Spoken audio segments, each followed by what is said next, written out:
Good morning, everybody. Welcome to the webinar today. We're excited to have you with us. As we introduce our technology partner and affiliate, SkyCentral.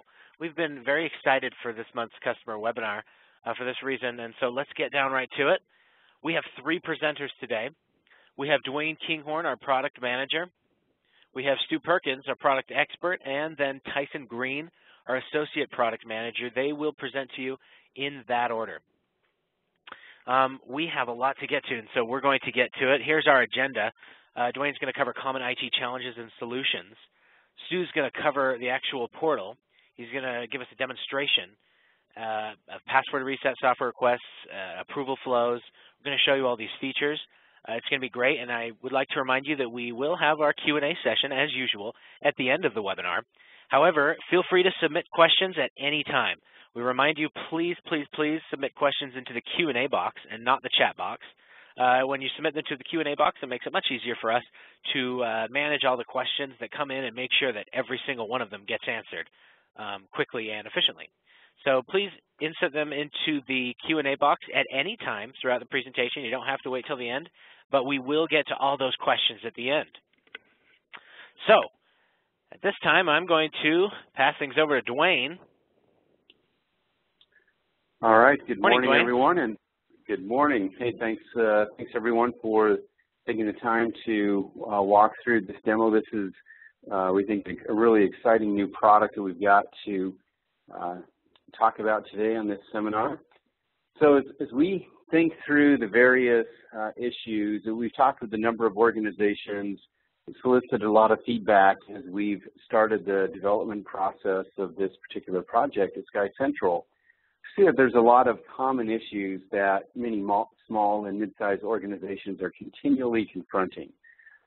Obviously, there's a big explosion in mobility. You've got users that are trying to access corporate resources from the road with laptops, with mobile devices, iOS, Android, etc. And whenever there is a password management issue associated with coming back into the network, that's a real challenge when you're on the road. You know, there's a lot of good internet solutions for banking and e-commerce, etc. But a lot of times organizations aren't providing that same level of remote password management and making sure that they can help users, especially the remote users, the ones where it's not really easy for the help desk to just walk over to the desk and help them do a password reset. So supporting users from a mobile perspective, making sure that management of passwords does not become a blocking issue. We see that very, very common.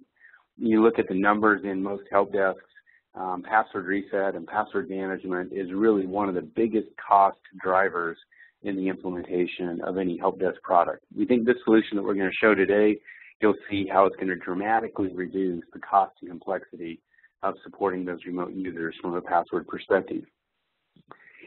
Most all of you are using GroupLink today from a service desk perspective, and you use it for areas in the change and incident and problem areas in your organization.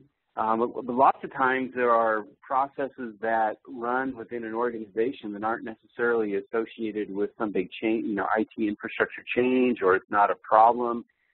There's not a particular, issue. It's just simply something needs to get done. Many times these can be associated with simple requests like, I need a new phone. My laptop is getting old. Can I get it replaced? I've got to change my job function. I'd like to get access to this new licensed piece of software. So managing the hardware and software requests for the user community, again, is one of those areas that tends to take a lot of time from the service desk. And again, as we looked at the cost and complexity of those issues, we think what we put into this portal, you'll see in the demo today, we can help manage that cost and complexity. Obviously, everybody understands the constraints that rolling out a new product can be a challenge when most organizations feel like they're already overwhelmed. There's not a lot of budget. There's certainly not a lot of headcount. Management is always coming back and saying, do more projects, but no more people or no more funding. And so we wanted to make sure that as we designed this product, it was really set up to be delivered using a methodology that can be very, very cost effective for small and medium-sized organizations. So the solution that we are showcasing today from SkyCentral, it's a cloud-hosted solution. And one of the greatest things about cloud-hosted solution is, as we think about the challenges that we went through, one, it makes it very, very easy for the remote users to access and have total capability to interact with the portal regardless of whether they're inside or outside the firewall. It's available on mobile devices, Windows, Mac, iOS, Android. It's available when they're hoteling, on the road traveling. The cloud makes the access to the portal available to anyone, anywhere. And it's also great from the IT perspective in that you don't have additional infrastructure that you have to set up and maintain. We're all aware of there's lots of valuable products that are in the market, but oftentimes the cost and complexity of deploying the servers, the infrastructure, managing the backup plan, the disaster recovery plan, those are things that can all make it very, very difficult to actually get the return on investment, particularly for smaller and mid-sized organizations as you look at deploying new infrastructure solutions. So a cloud-hosted solution is also great in that we take ownership of all the database backup, the physical security, the power, the cooling, and so on. You just have a service that's in the cloud. It's a managed service. You're able to deploy it to your users but don't have to worry about any of the infrastructure. Now, even though this is cloud-hosted, we've ensured that this is tied with your Active Directory. Your Active Directory is the source of truth of the users. It defines the way that the users authenticate with their business systems, with their email, with the file servers. Many of you are probably also starting to leverage single sign-on technologies to go into things possibly such as a Salesforce using a single sign-on from your Active Directory. So we've made sure that everything that we do in this cloud can leverage the accounts and security model that is present today in your Active Directory. This drives an automation of end-user processes. We ensure that the things that you're going to see us demonstrate in the portal today help automate things that happen over and over again, reducing your support call, reducing the amount of times that you have to manually jump in and do something, but rather manage these projects and processes through an automated workflow system that's cloud hosted. So hopefully it's a great experience for your users and it's less time and easier to deploy from the IT department's perspective. The portal is, as I mentioned, it's set up to support Active Directory. We also, right after the initial release, you'll be seeing in the context of software requests, we also have support for Microsoft System Center Configuration Manager. And so any of you that use that as a mechanism to maintain software delivery packages and to deploy software updates to the endpoint, you'll see how we integrate with SCCM as well as, of course, your Microsoft Active Directory. So the key features that we're going to go through today in the demonstration, making sure that you can see how users, regardless of whether they're inside or outside the firewall, mobile device or laptop, they have the ability to reset their password with Active Directory. They need access. Many VPNs require that the user has an Active Directory context. What if I forget my password or if my account gets locked out when I'm remote? I can't establish a VPN connection. That's the type of scenario that you'll see us address today with the demonstration. Hardware requests and software requests, again, these are examples. These aren't problems. These aren't incidents. Some of you are using your help desk today in some ways that you kind of sort of can attack these situations in the environment. I think you'll see there's a whole other level of accountability, reporting, visibility in a way that you can customize the flow of the approvals. We call that an approval chain. An approval chain is basically a way where you can select users or groups, or based upon roles, like a manager role, somebody's direct manager, you can use all of those to define the steps of approval. You can say, for this piece of software is more than, let's say, $500. It goes not only to the person's manager, but then it gets routed to somebody who's in the group finance controllers.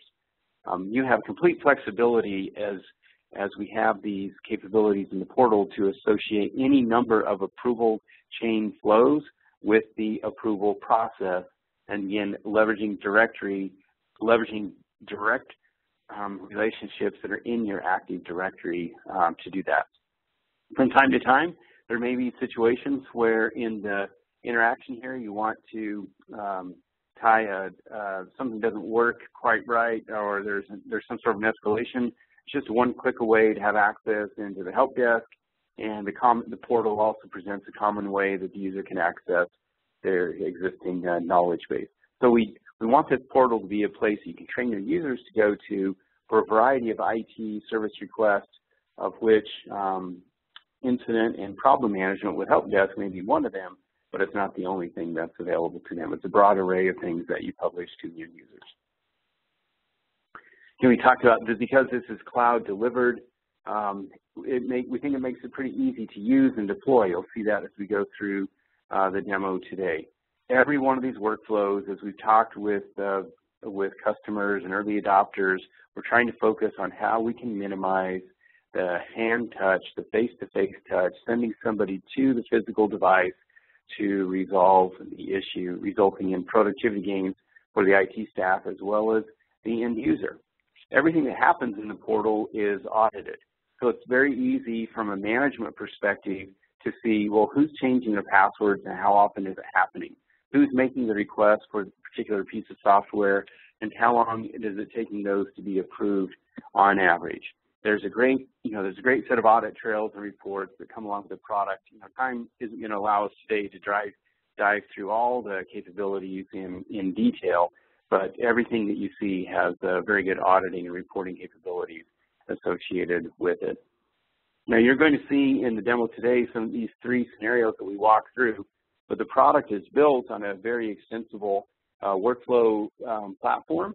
And so as you look through the beta and the release product, you can say, could I use this for additional capabilities? One of the reasons we've chosen the technology elements that we have to put the product together is it's a very open, customizable system, and it's very straightforward, just as we've integrated with Active Directory and SCCM. If you have other business systems in your environment, it's a great platform that we can tie into those with very minimal professional services effort.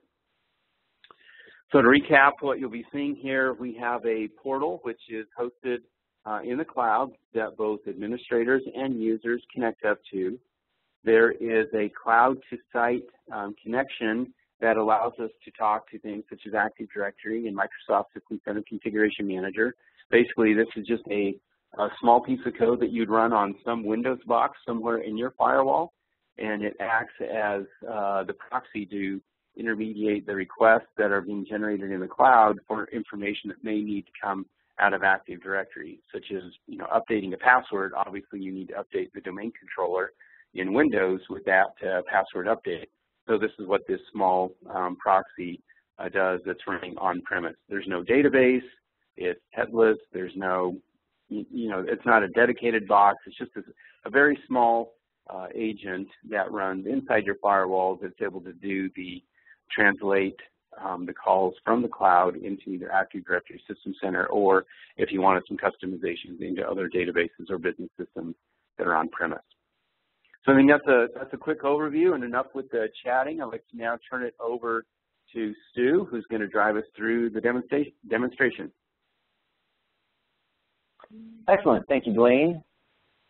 Hi, everyone. My name is Stu Perkins. I'm glad to be with you today to walk you through a couple of scenarios here with SkyCentral. Let me go ahead and share my desktop.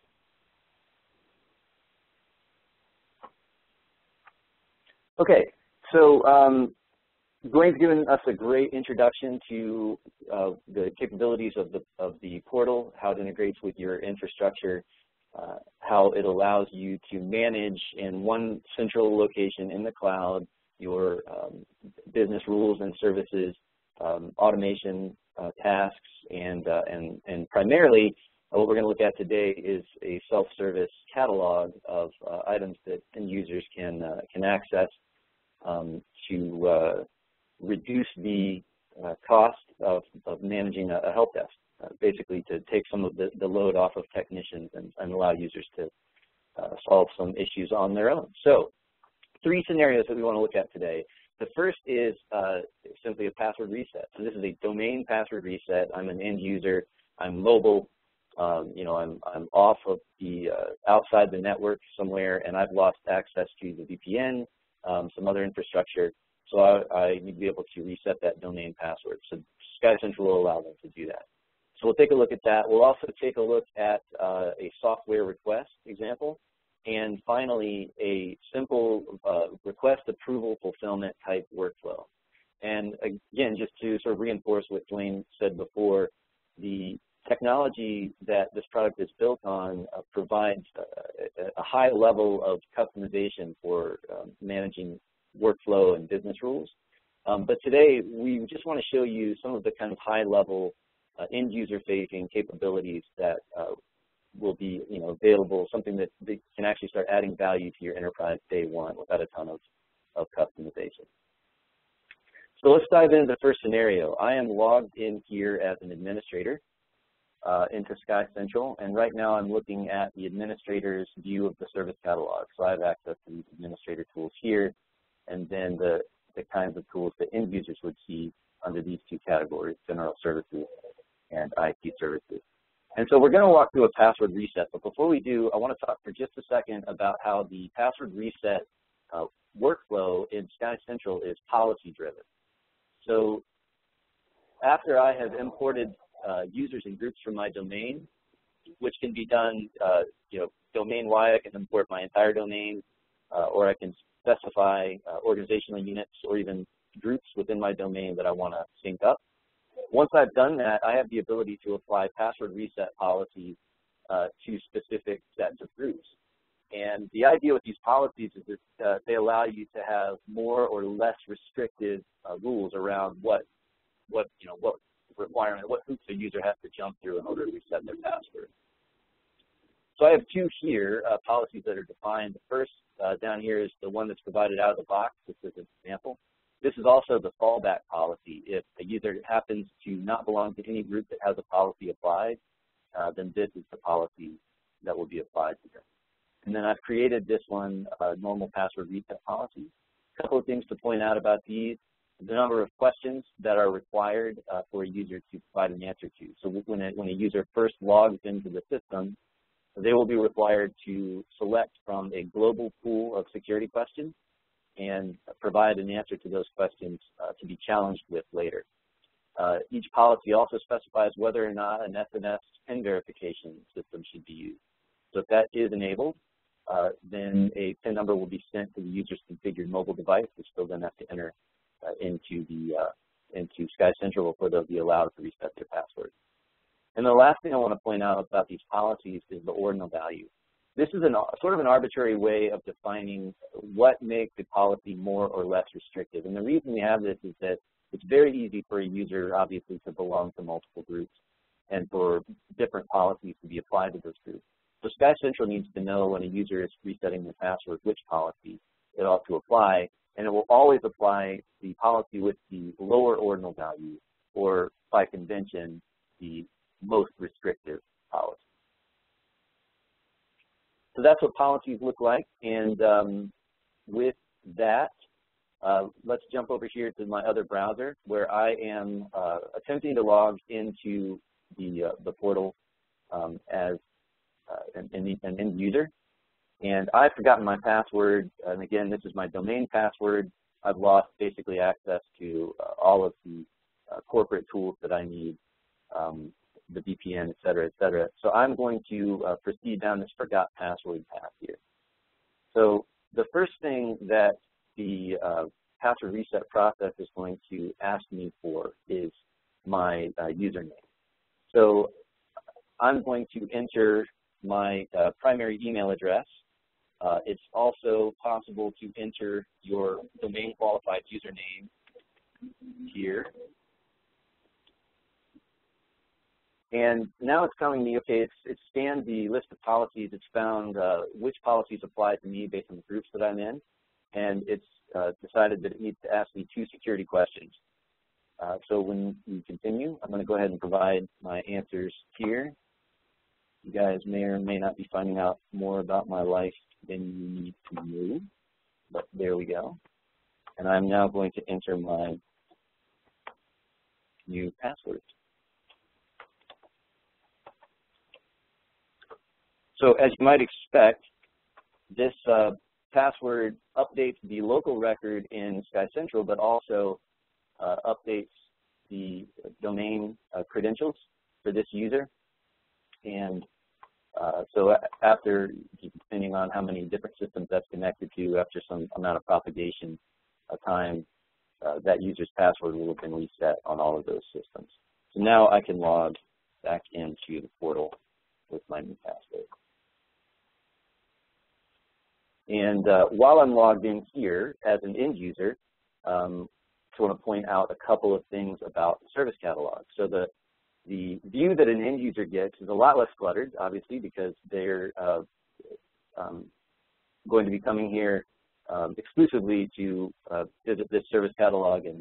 And so we have some out-of-the-box things here that are available for them. And the catalog is extensible, of course, by the administrator. Different categories can be added.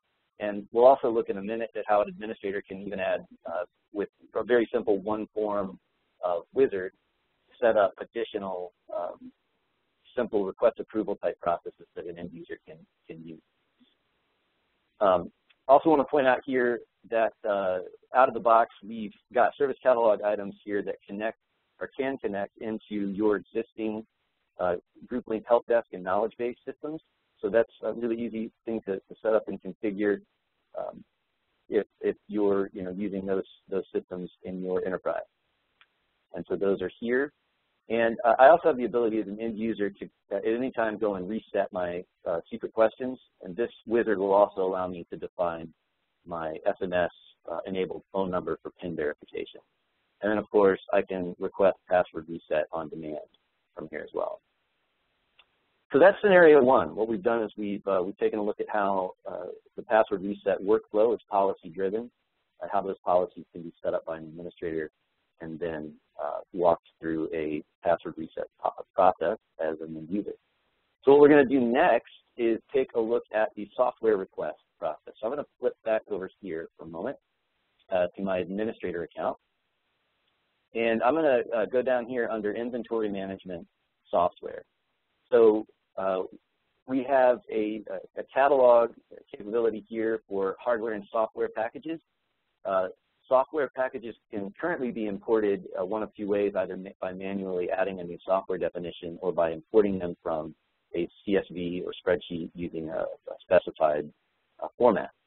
As Dwayne mentioned, very, very shortly after release, once we've provided the full Microsoft SCCM integration, software can also be imported from your existing SCCM instance through the Cloud to Site agent. And then also once that software has been imported from SCCM, there will be an automatic delivery option that will again use the agent to broker a request to SCCM to go ahead and install that software for the end user. So currently software out of the box provides one delivery option, which is the manual delivery option, in which a configurable group or person would get a task to provide instructions to the end user, or perhaps to go and install the software on behalf of that user. So let's go back over here to the end user session and start a software request process. So it's a very simple interface. The list of software that they can choose from would be here. This would include all of the packages, whether natively added or introduced through SCCM. So I'm going to pick TechSmith Jing here, a great little screen capture utility that I like to use, and verify that that's what I want. And then I'm going to add some comments here. I need this to work. Please let me try it. So now, as an end user, my request has been submitted. And so I'm going to jump over here to a third browser where I am playing the role of the end user's manager. So manager1 at SkyCentral.com in my domain actually plays two roles. One is that he's in the SkyCentral administrators group, meaning that he plays a role in the approval chain for software requests. That's been set up for this demo to just have one level for simplicity, and so the task has gone to all users who are in that SkyCentral administrators group, which includes Manager 1. We'll also see in a minute that when we submit a time-off request, which is an example of just a simple approval workflow, that particular approval chain is configured to go to the requester's manager. And I've set up in the domain the manager for end user 1 is in fact Manager 1. So we'll take a look at that in a second. But for now, let's go over here to my task list. And I can see I've got a software request for end user 1, and I have to approve or deny it. So I'm feeling congenial today, so I'm going to approve this request. And so out of the box, like I mentioned before, there's a delivery option, which is the manual option. And so at this point, a fulfillment task has gone to the configured implementer, if you will, for software delivery, which I have, for the purpose of this demo, set up to be the admin user. So we're back over here now at my admin session, and I'm going to go up to my task list. And I see I have a task to fulfill a software request. So fulfilling a software request in manual mode can mean a couple of things, but here we're going to provide some instructions to the end user that this has been approved, just go ahead and get what you need. So we're going to say, go here to download, and I'm going to make here a hyperlink that goes to techsmith.com. And now this approval and instructions are going to go to the end user in two ways. It's going to submit an email, send an email to their inbox so that they, they can see it there. Also, though, in just a moment when the screen refreshes here in a little bit, we'll see a notification pop up for end user that their request has been approved and that they can go ahead and download that software. So that's the software request process in a nutshell. Again, as an administrator, I have the ability to set up approval chains for those processes and also for the generic workflow processes that we're getting ready to take a look at. Under System Designers is where I can manage my approval chains. And currently, I have 3 of them defined. The first is the demo approval chain, which is just available as an example. And then we use the software request approval chain for that request process. So now we're going to go through the third scenario, which is a very simple workflow that we've set up for demo purposes here, which is a time-off request.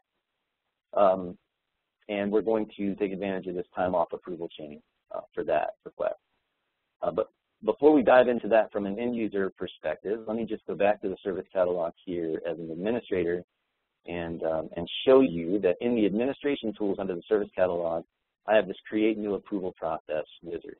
And by filling out the one form on this wizard, I'm not going to do this now because we've already set one up, but by filling this out, I can create a new process that is instantly added to the service catalog. I set the title, the description, the text that the approvers would see and that the users would see, and I can put it in a specific folder under the service catalog, and of course I can assign an approval chain to it.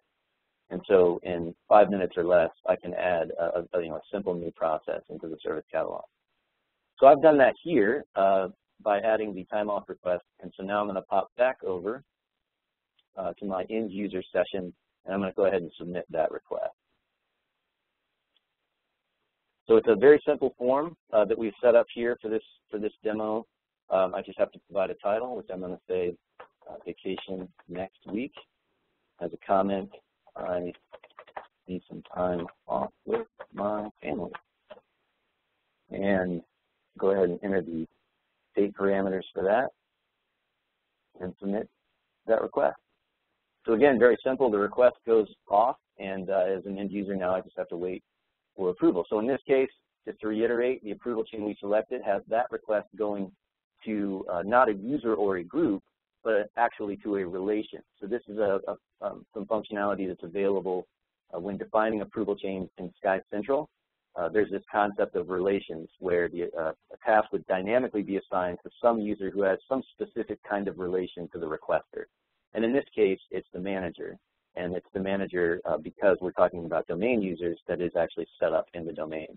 And just to also point out, if information like that changes in the domain, a manager changes, a user's phone number changes, anything that happens in the domain, users move into a different group, when the sync runs on the configured schedule, which right now in my system is set to 1 day, all of that information will come in. Obviously, if you have the domain sync is actually really, really fast. And if you have a very small, a reasonably small domain that you're syncing to, it makes sense to keep that sync schedule, to an hour or even less. Or you have a lot of turnover in your domain, a lot of transition going on. But if you have a very large domain, you might want to keep that daily, particularly if there's not a lot of turnover there. So I have submitted a time off request, and I'm now going to jump back over to my manager session here, and I see that I have a task in my task list to approve that time off request. I'm going to go ahead and do that. Again, feeling congenial, so you may enjoy your vacation. And I'm going to approve that. And that's it. So then the end user, just like before, would get a notification by email and an in-app notification that their request has been approved, and away they go. So 3 scenarios, again, keeping it very simple for today's demo, but there's being built on a very robust workflow and business rule management platform. There's a deep capability for customization of all of these flows, the business rules that drive them. And so we looked at a password reset, policy-driven password reset for a domain user, and we looked at a software request that hooks into the service software catalog, and then we've looked at a simple out-of-the-box workflow request approval fulfillment type process driven by approval chain. So with that, that concludes my walkthrough today, and I guess with that, I'd like to hand it over to Tyson Green, who will provide some additional information about the product. So Tyson? Thanks, Stu. Appreciate you showing that demonstration.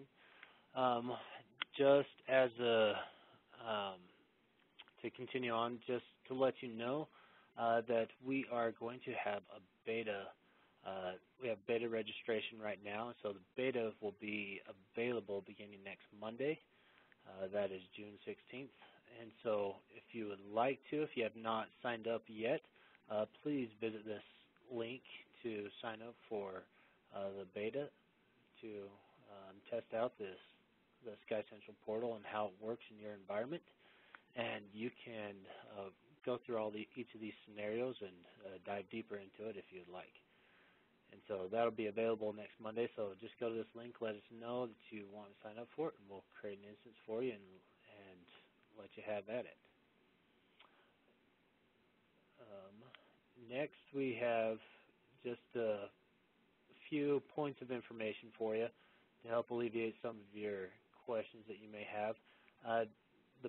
As I said, the beta availability is next week. The general availability right now is early Q3, and so that's not too far away. That's actually just a few weeks away.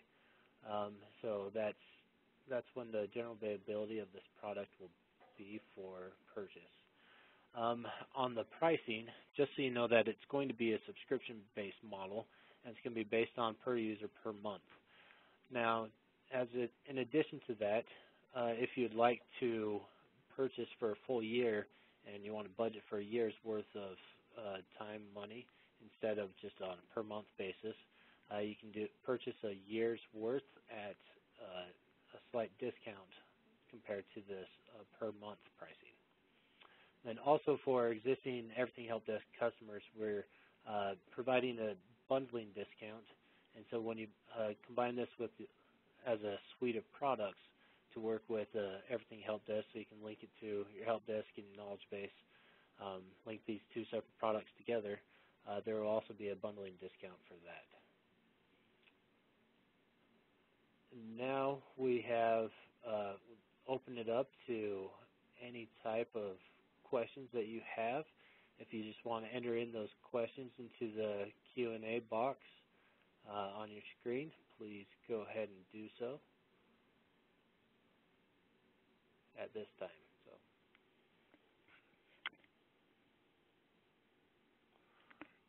we have one question that has come in, and maybe I'll see if Dwayne can help with this question. Is there a limit to how many times a week or month a password reset can be done by the end user?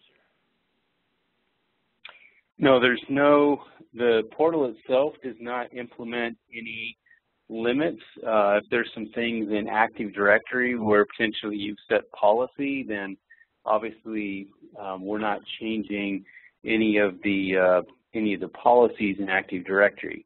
That would also hold true in terms of things like password complexity, password reuse, etc. The portal will simply call the Active Directory and request to make the change to the password. The enforcement of the password policies, such as reuse of password, password complexity, etc., that knowledge retains in your Active Directory and is the appropriate responses would come back. So frequency of change and password reuse, complexity, etc., all of those are things that you are maintained in your AD policies. The portal does not change or impact those. It will simply be, of course, respected as we called Active Directory to interact. Along that same vein, we just had another question come in that asks if you can restrict the time of day that passwords can be reset.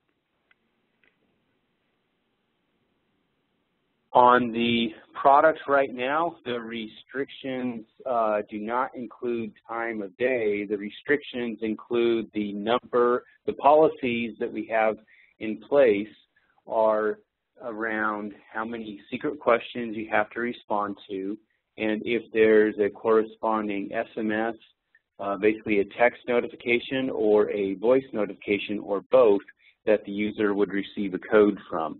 So we feel like the product is, we tried to design it so that a person can be working anywhere at any time, and if it's in the middle of the night because of time zone, you know, they're traveling internationally or something, and it's the middle of the night back in where your home office is at, and they can't get onto the VPN because they've locked themselves out with a password, they can still do that. So no, for this release, we do not have a time on the policies. It's number of questions, SMS code, and voice code, and any combination of those that you make for the policies. All right, thanks, Dwayne. Tiffany's asked another question. Can the end user check the status of a request? Stu, do you want to kind of walk through what the user sees on status of what they requested? Sure. Yeah. So we didn't take a look at reports today just for the sake of time, but just like a user has access to their task list, users also have a report, a very simple tabular report that just shows them the request that they've submitted, and lets them kind of drill in and see what the status of that request is. So yes, that is there. We didn't have a chance to look at it today.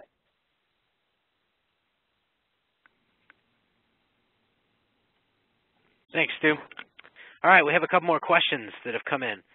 Here's one from Connie. How does the licensing work?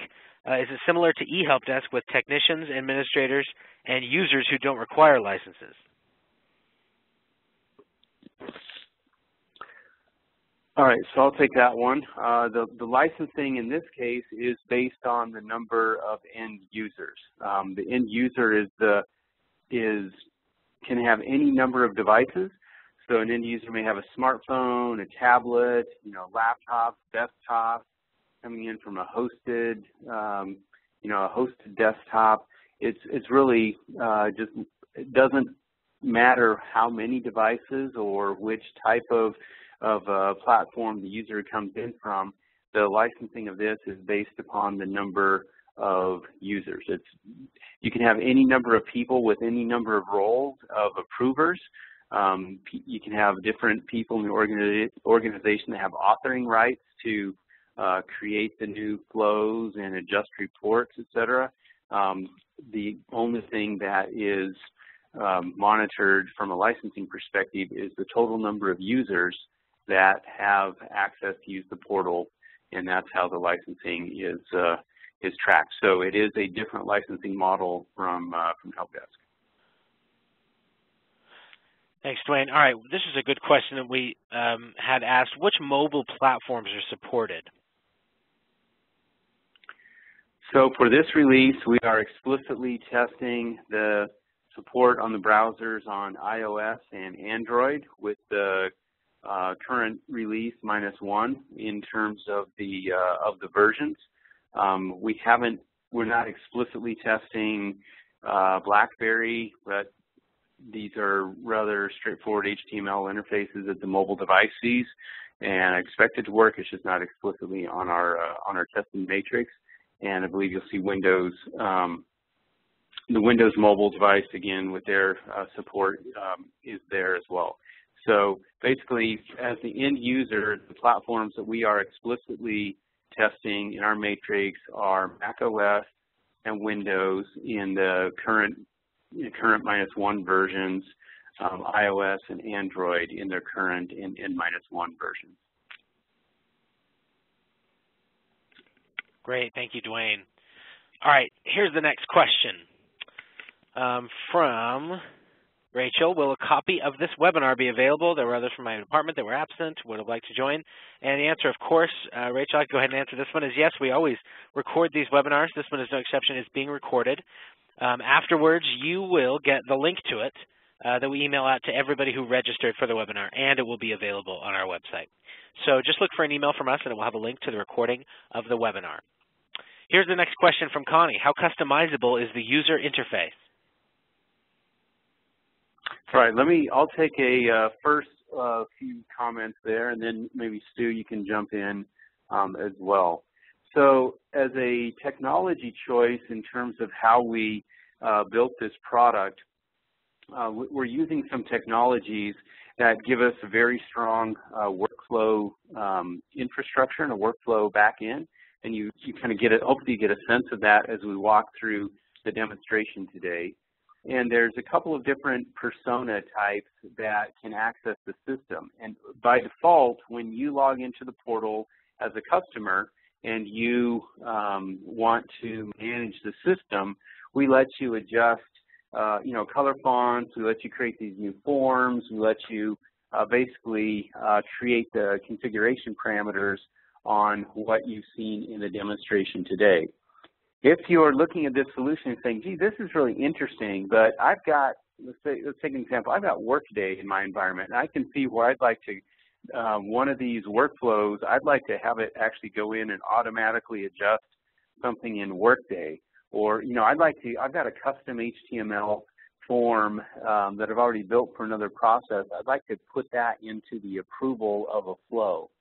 And so that's where, at a professional services level, we can give you what's called a full authoring license to the environment and let you actually create your own flows from scratch, not just configure the existing flows that are in the system, but you can actually insert new code, HTML, C#, Java, and that interacts with the system.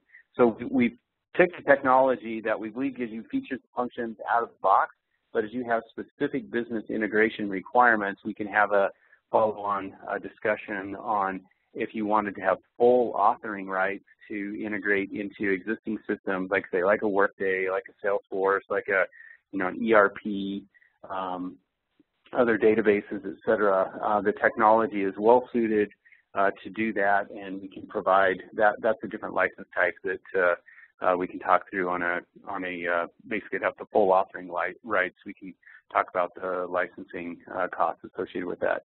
Stu, any more? You're kind of closer to the dev side. Any more comments you'd like to add to that? Just a couple of things. Thanks, Dwayne. You know, so out of the box, there's a couple of just really quick and easy ways to customize the look and feel of the system. So it can be rebranded, and there are a number of built-in themes that can be chosen to change the look and feel a little bit. And then, of course, everything, because the system is built on a content management, you know, or a platform that, among other things, you know, supports pretty robust content management, is that the navigation can be easily reconfigured on the left, and the service catalog, of course, can be extended and icons changed and everything moved around. So to that degree, everything is you know, yes, the look and feel can be changed fairly easily. And then the second thing I wanted to point out is that there is a very granular permissions model. So another way that the experience of using SkyCentral would change from user to user is based on their rights within the system and their access to certain objects. So that's something that will be under the administrator's control, you know, when you set up your SkyCentral instance. And custom pages and dashboards, you know, can be created. And of course, like Dwayne said, when you get into some of the, you know, deeper integration stories, setting up custom workflows and things like that, then, you know, that would be you know, a different license level. All right, thank you, Dwayne and Stu, for that answer. That was great. Yeah, I think we really covered that well. Okay, it looks like we have only about 3 more questions, and here's the first of those 3. Is this tied to the Everything Help Desk in any way? Can an end user submit an Everything Help Desk ticket through the SkyCentral portal or see their submitted tickets? Yes, so we do offer some out-of-the-box integration. What we really kind of glossed over and didn't dive into it in any depth is from the catalog, they've got access to the Everything Help Desk capabilities with just a contextual link. Another level of integration that's in the system is if you want to tie the request, as you build these new catalogs, if you want to tie the request with intelligent hyperlinks, they can go right back into Everything Help Desk. So because Everything Help Desk is a browser platform as well as the portal, and you saw we were able to embed links in one of the responses. That's an easy way that you can start tying them together. But to be clear, from a licensing perspective, they are separate licenses, and everything that you've seen implemented today can be run independent of HelpDesk. However, if HelpDesk is there, then you register it and can start performing those contextual linkages between the requests. All right, thanks. 2 more here. How big of an Active Directory will it work with? So we've been doing testing in terms of many tens of thousands of users. For the initial release, you know, our target is not to go to the world's, you know, Fortune 100 for this product. We're trying to make sure from a, you know, usability and scalability, it's going to work well for the small and mid-size. But I think for the purposes of I believe who we have on the call today, we are looking at many tens of thousands of objects. And so one of the things we really didn't highlight, you can scope access to this based upon OU or based upon groups in the directory. So you may have a directory of, let's say, 5,000 users, but you only want, let's say, a North American OU to have access to the portal. That's fine. When you configure the directory integration, you can select based on OUs or groups the subset of the directory whose users you want to have access to the system. So many, many thousands of users, and it doesn't have to be a global all or nothing. You can scope based upon groups or OUs, which of those users have access to the portal. All right, and I think this is the last question. If I'm the administrator, how do I know how much my users are using the portal? All right, so this goes back to just a time constraint on the on the webinar today. As I mentioned, everything that happens in the system is audited and logged, and there's details in terms of the user, the IP address, the time, all the particulars in terms of what's happening for all of the flows that are in the system. So all of the data is there, and there are some out-of-the-box reports that basically show count by catalog type and by user, and it's very easy in the reporting system to filter, to export, to share. So this is, we understand particularly when you start talking about password management that, you know, the security people that you work with in your teams are going to, you know, raise an eyebrow and say, okay, it's got to have audit trails and audit logs, and I need to know exactly what happened. And yes, everything, every activity from any context, user, administrator, authoring, all those things are logged, and there's associated reports that the administrator has access to look at and analyze all that information. All right, thank you, Dwayne. Okay, I've just double-checked, and I believe that that was the last question. I think we've answered all of them. So thank you so much, Tyson, Stu, and Dwayne, for all the answers to those questions and for your presentations.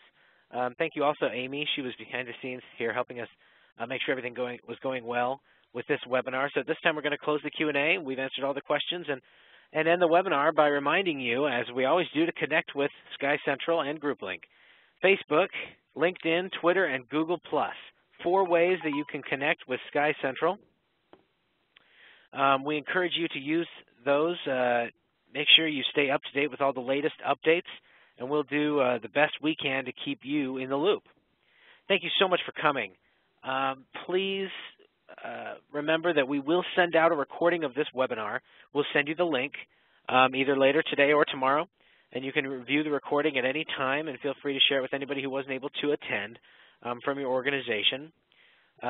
We really appreciate all the attendance that you guys, all the attendance that we have every month. We do these customer webinars, and so many people always show up, and we so appreciate the chance to interact with our customers, and we were so excited about this chance to introduce SkyCentral to you. So thank you so much for coming to the webinar today. We hope you have a great day, and please remember that you can pick up the phone and call us at any time, and we'd be happy to talk to you or answer any of your questions. We love to interact with the customer, so feel free to give us a call at any time. 801-335-0777 is the SkyCentral number. Thank you so much, and have a great day.